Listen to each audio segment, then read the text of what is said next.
यहाँ हम steno for all YouTube channel के माध्यम से आपको 100 शब्द प्रति मिनट के आधार पर हिंदी डिक्टेशन उपलब्ध करा रहे हैं।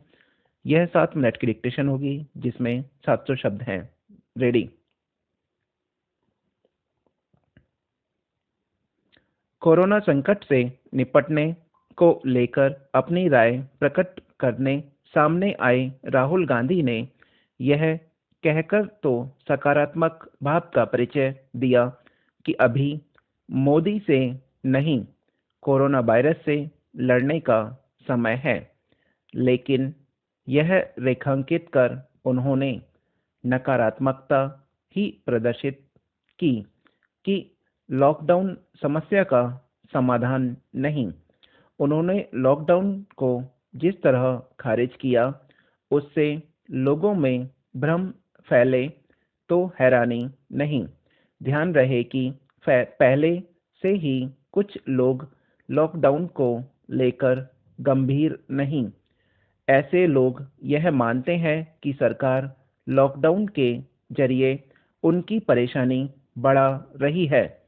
तबलीगी जमात के लोग तो न केवल ऐसा सोच रहे हैं, बल्कि लॉकडाउन का हर संभव तरीके से उल्लंघन भी कर रहे हैं। आज यदि कोरोना के खिलाफ लड़ाई कठिन हो गई है और जमातियों के घोर गैर जिम्मेदाराना आचरण के कारण ही है। उम्मीद की जाती है कि संयम और अनुशासन का परिचय देने से इनकार कर रहे लोग राहुल गांधी की राय से प्रेरित नहीं होंगे और यह समझेंगे कि अगर भारत कोरोना के भयावह कहर से एक हद तक बचा हुआ है तो लॉकडाउन कारण ही। आखिर राहुल गांधी उस तथ्य को ओझल कैसे कर गए जिसके तहत यह स्पष्ट किया गया था कि अगर देश में समय रहते लॉकडाउन नहीं किया जाता तो 15 अप्रैल तक 8 लाख से अधिक कोरोना मरीज हो सकते थे। उन्हें इससे भी अनभिज्ञ नहीं होना चाहिए था कि दुनिया के अन्य देश कोरोना संक्रमण पर काबू पाने के लिए लॉकडाउन का ही सहारा लेने में लगे हुए हैं। आखिर जब यह प्रमाणित हो चुका कि लॉकडाउन कोरोना से लड़ाई में एक कारगर हथियार है, तब राहुल गांधी इस नतीजे पर कैसे पहुंच गए कि उससे बात नहीं बनने वाली। राहुल ने लॉकडाउन की महत्ता को नकारते हुए इस पर जोर दिया कि ज़्यादा से ज़्यादा लोगों का स्वास्थ्य परीक्षण किया जाना चाहिए।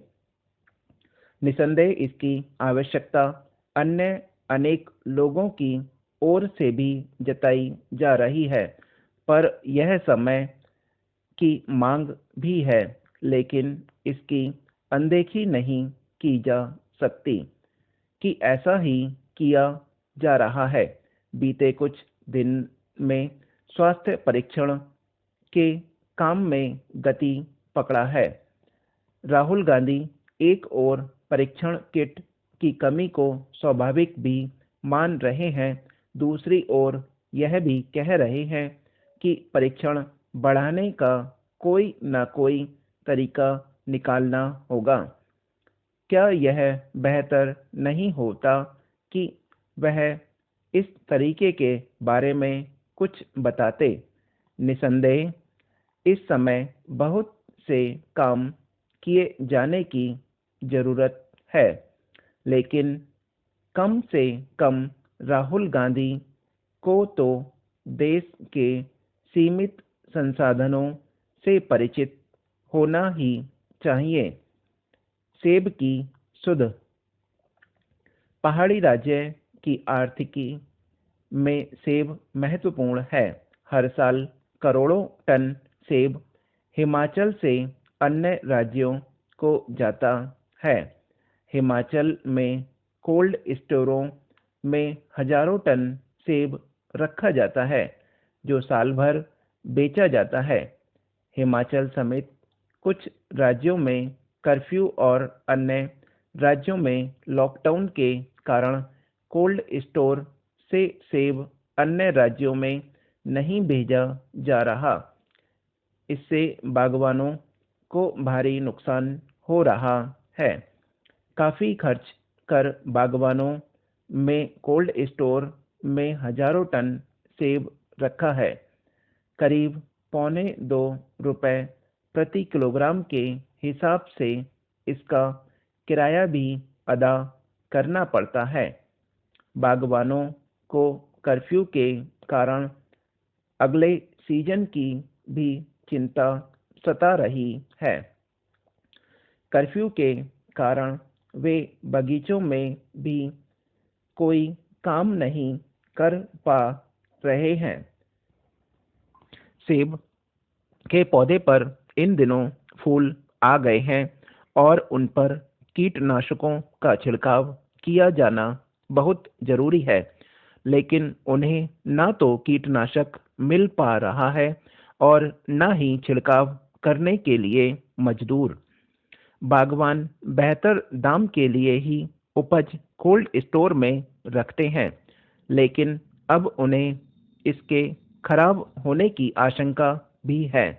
बागवानों का कहना है कि इस सेब को मार्च से जून तक बेचा जाता है, लेकिन काफी समय कर्फ्यू के कारण निकल गया है।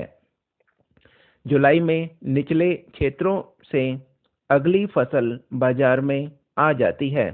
अगर कुछ दिन और कर्फ्यू रहा तो उनके लिए कोल्ड स्टोर में रखने के लिए सेबों को निकालना मुश्किल हो जाएगा या सस्ते दाम पर बेचना पड़ेगा। कोई भी ट्रक चालक अन्य राज्यों को जाने को तैयार नहीं, क्योंकि स्वास्थ्य विभाग की शर्त है कि जो भी अन्य राज्यों में जाएगा उसे